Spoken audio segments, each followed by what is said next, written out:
Hari ini kota yang dilaknat, kota yang pernah diazab dan Rasulullah melarang untuk ke tempat tersebut telah dijadikan sebuah kota pelancongan yang mewah.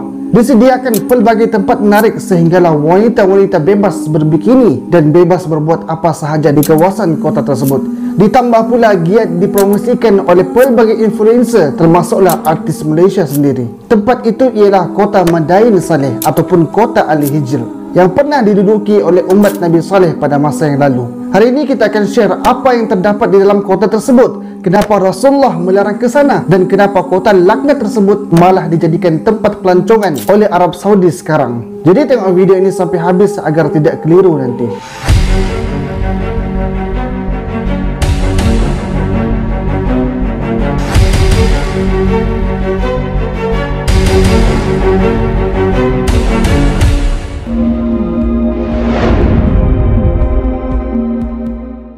Assalamualaikum warahmatullahi wabarakatuh. Sahabat semua, apa kabar? Semoga saya selalu dan diberikan kebaikan dunia dan di akhirat. Baru-baru ini video-video mempromosikan kota Al-Ula semakin rancak di media sosial, lebih-lebih lagi di TikTok. Mereka memperlihatkan keindahan, sejarah, suasana kota dan ianya dilakukan oleh pelbagai influencer di luar sana. Sehingga kan kita melihat ia adalah perkara yang normal dan hanyalah tempat pelancongan biasa yang menarik untuk dikunjungi. Sedangkan kota tersebut adalah tempat yang dilarang oleh Rasulullah untuk datang. Rasulullah larang untuk mengambil air daripada kota tersebut dan jika melalui kota tersebut pun Rasulullah akan berlalu pergi dengan cepat. Sebagaimana sabda Rasulullah sallallahu alaihi wasallam, "Lamma marra bil hijr qala la tadkhulu masakin alladhina zalamu illa an takunu bakin ay yusibakum ma asabahum summa qada'a ra'sahu wa asra'a as-sayr hatta ajaza al-wadi." Ketika Nabi SAW melalui kota Hijr, baginda bersabda, "Janganlah kamu memasuki tempat tinggal orang-orang yang zalim kecuali sambil menangis kerana apa yang telah menimpa mereka boleh menimpa kepada kamu." Lalu baginda Nabi menutupi kepalanya dengan kain selendang dan mempercepatkan perjalanannya sehinggalah melepasi kawasan tersebut. Kota yang dimaksudkan oleh baginda Nabi SAW adalah Hijr. Nama lain bagi kota ini ialah Madain Saleh, kota kaum Samud, dan ia terletak di dalam kawasan Al-Ula yang sekarang ini sedang dimajukan,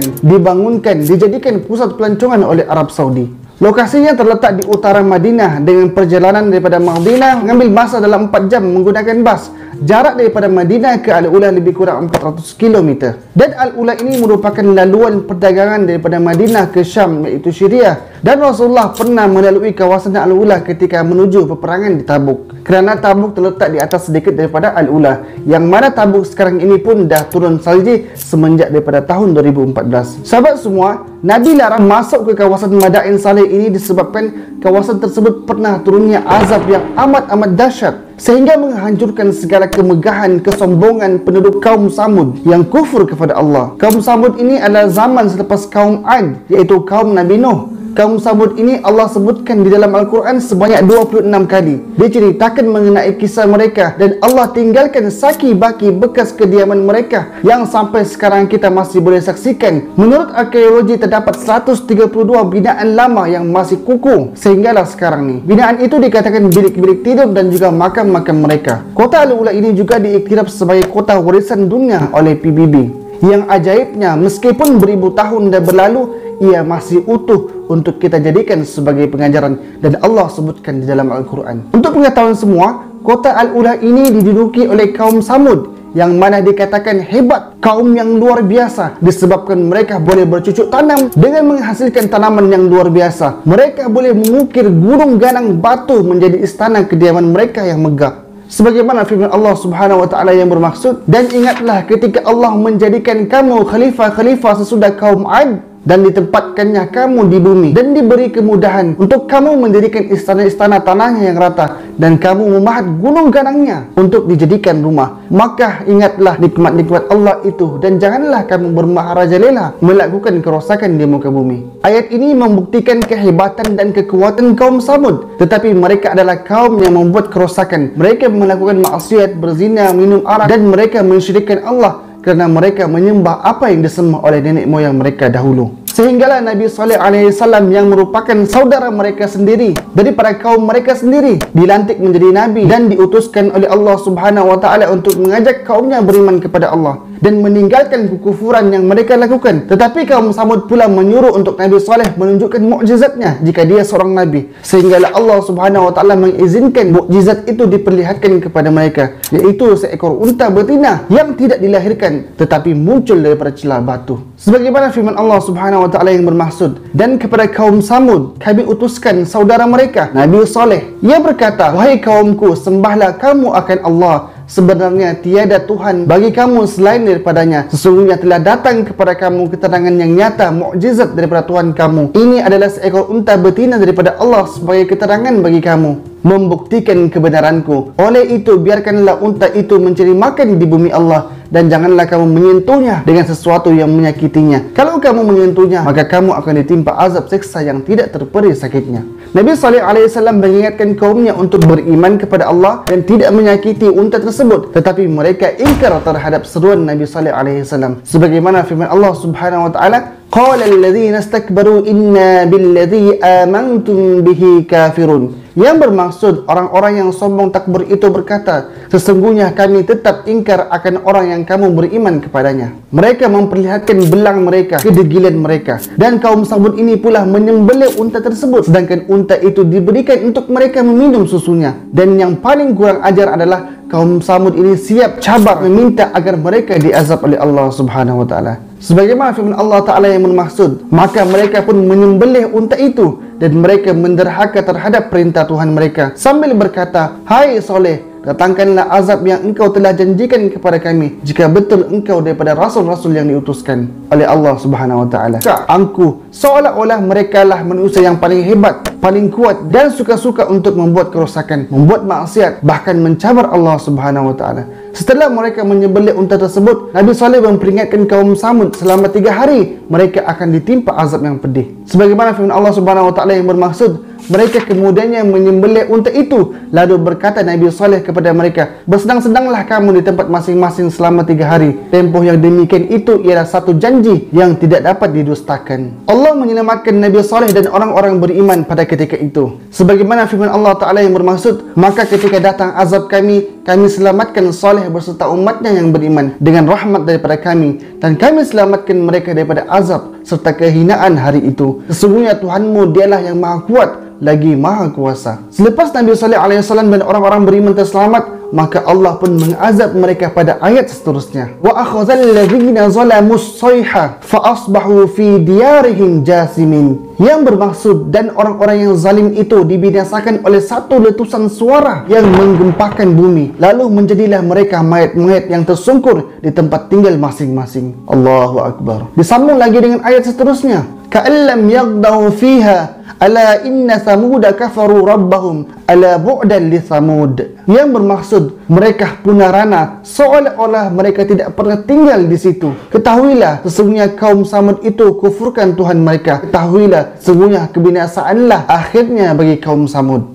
Rumah-rumah mereka yang megah hancur, gunung berbatu ukiran yang menjadi kebanggaan mereka dimusnahkan, kota yang mereka bina bertamadun berdiri megah. Kaum Samud diazab dengan suara yang kuat sehingga menyebabkan gempa bumi. Allah jadikan seperti tidak pernah dihuni oleh manusia. Ketika Nabi Saleh alaihi salam bertahun-tahun memberi peringatan kepada mereka, tetapi mereka keras kepala, bongkak, malah mengherdik orang yang memberi nasihat, teguran kepada mereka, dan sememangnya mereka tidak suka untuk diberi nasihat.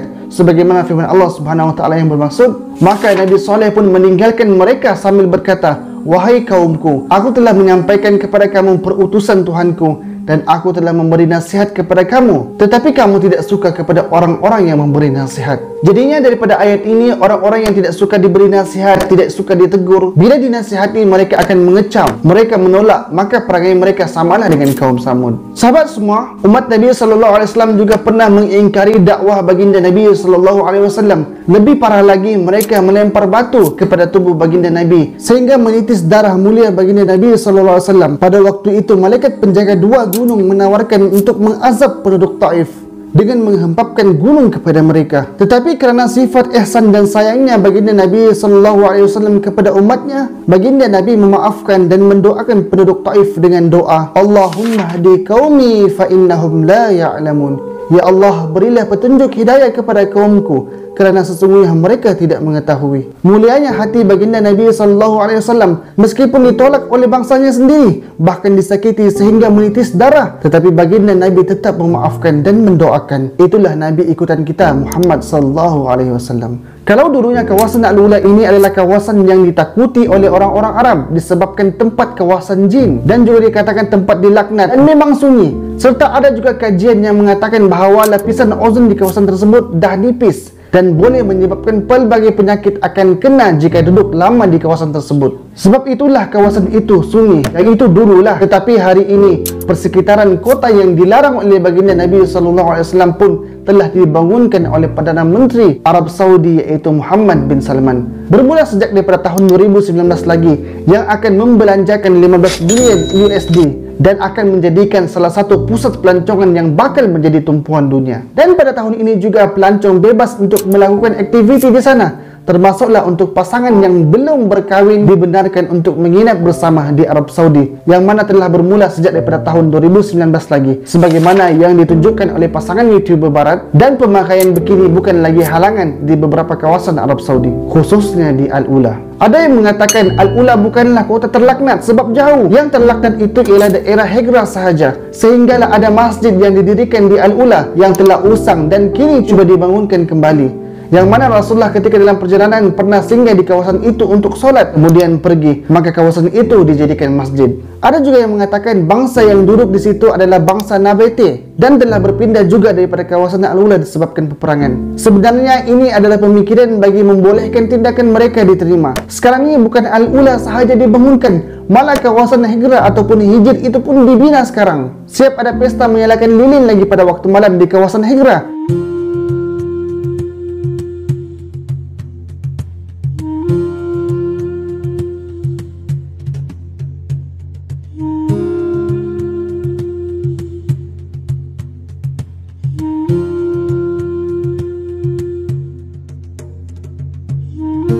Dan siangnya pula penuh dengan pelancong, siap masuk lagi ke dalam makam-makam kaum Samud.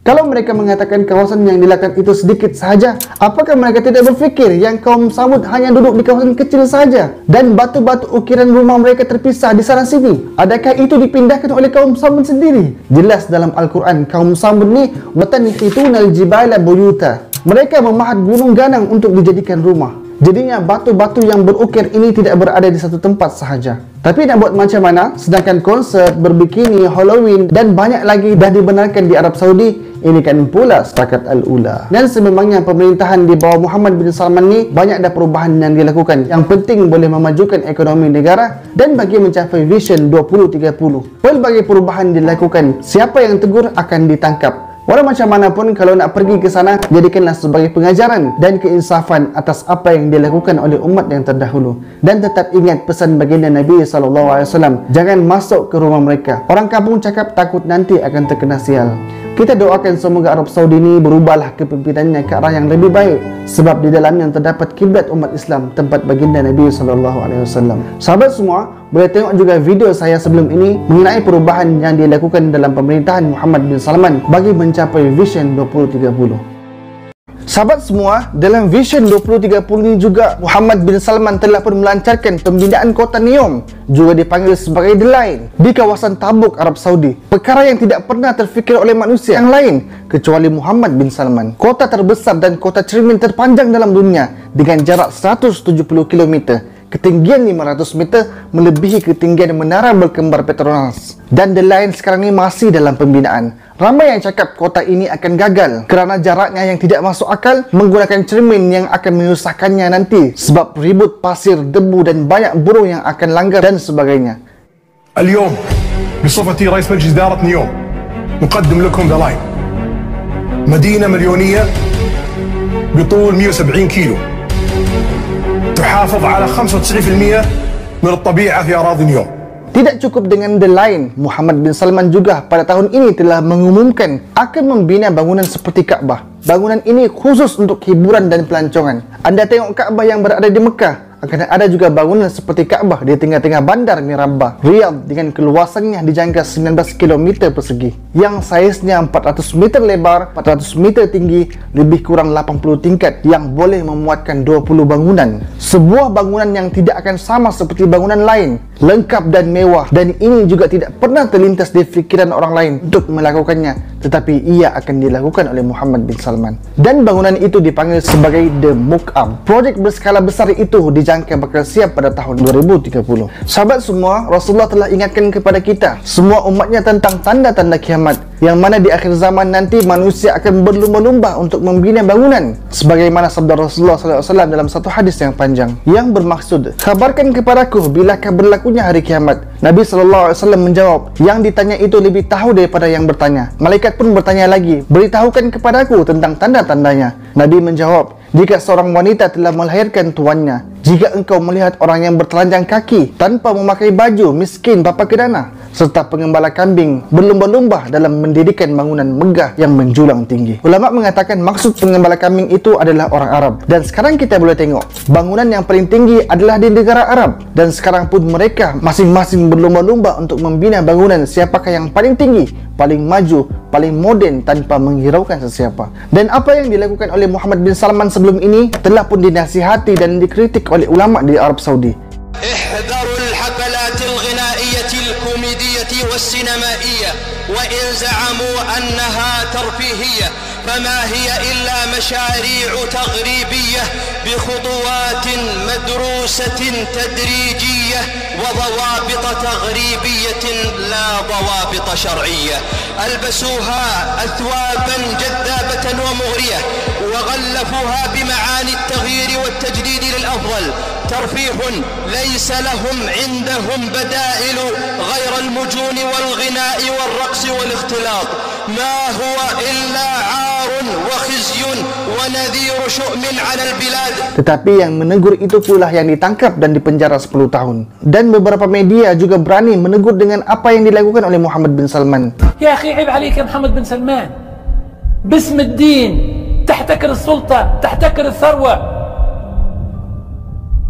انت وابوك واخوك وقله قليله من عائلتك ماسكين كل شيء في البلد، ولا حد يقدر يناقشكم ولا يسألكم على اموال السعوديه معناها كيف تنفقونها وكيف تتصرفون فيها، ثم تنظرون بعد ذلك في سياسه واضحه ممنهجه معارضه لاحكام الدين بشكل لا يختلف حوله اثنان، تنشرون المجون والفساد والانحراف الاخلاقي في بلاد رسول الله صلى الله عليه وسلم وفي بلاده أصحابه الأخيار من المهاجرين والأنصار. وتوقف وراجع نفسك واتق الله يا محمد بن سلمان. عيب عليك اللي تعمل فيه، عيب عيب.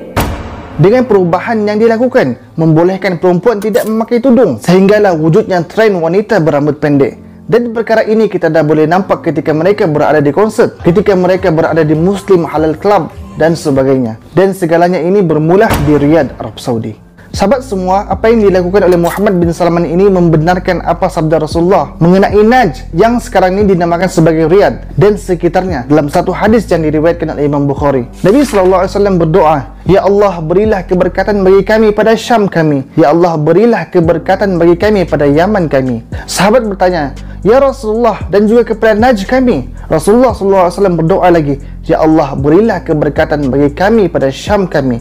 Ya Allah, berilah keberkatan bagi kami pada Yaman kami. Sahabat bertanya lagi, Ya Rasulullah, dan juga kepada Najd kami. Maka seingatku baginda bersabda pada kali ketiga, di sanalah munculnya kegoncangan dan fitnah, serta disitulah munculnya tanduk syaitan. Apa yang diwasiatkan oleh Rasulullah adalah benar. Meskipun 1400 tahun dah berlalu, pesanan baginda Nabi SAW akan terzahir di akhir zaman. Kita bukanlah menjauh ataupun menidakkan kemajuan dan kemodenan, tetapi kita saling beringat, di dunia ini kita hanyalah sebagai pelakon sementara. Bila dah tiba masanya nanti, kita akan kembali ke alam yang kekal selamanya. Itulah akhirat. Tanda akhir zaman juga banyak dah yang Allah tunjukkan kepada kita. Sebagaimana tanah Arab yang dulunya gersang, kini perlahan-lahan telah menghijau. Sebagaimana sabda Rasulullah SAW, la taqumu as-sa'ah hatta ta'uda ardul arabi murujan wa anhara wa hatta yasira ar-rakibu bainal Iraqi wa Makkah la yakhafu illa dhalal at-tariq wa hatta yakthura al-haraj. Tidak akan terjadi hari kiamat sehingga tanah Arab kembali subur menghijau dan dialiri oleh sungai-sungai, dan sehingga mudahnya orang yang bermusafir di antara Irak dan Mekah. Tidak ada yang mereka takuti selain daripada kegelapan di jalan, dan tidak berlaku kiamat sehinggalah terjadinya banyak pembunuhan. Juga di tanah Arab sekarang dah turun salji, utamanya di kawasan Tabuk, bermula pada tahun 2014 lagi. Dan Imam Abdurrahman As-Sudais mengatakan dalam khutbahnya, turunnya salji di Jazirah Arab merupakan puncak utama akan suburnya tanah dan mengalirnya sungai-sungai, dan ia membuktikan hadis Nabi SAW. Juga terjadinya pembantaian kepada umat Islam di mana-mana negara, seperti mana yang kita boleh saksikan sendiri. Dan hari ini juga sungai Furat dah makin mengering. Jadi sama-samalah kita ambil peringatan. Tanda-tanda kiamat ini menguatkan lagi iman kita, meningkatkan lagi amal kita. Sebab itulah kita kena sama-sama memperbaiki diri, dekatkan diri kepada Allah, lakukan segala suruhannya dan tinggalkan larangannya. Hari kiamat ini adalah urusan Allah Subhanahu wa taala. Kita tidak tahu bila ia berlaku, tetapi yang kita kena sedar ialah kematian itu lebih dekat kepada kita. Sebab umur umat Nabi SAW ini sekitar 60 tahun ataupun lebih sedikit sahaja. Jadi sama-sama beringat, sama-sama mengambil pengajaran. Cukup sekadar itu sahaja. Jika video ini bermanfaat, komen dan share sekarang. Assalamualaikum warahmatullahi wabarakatuh.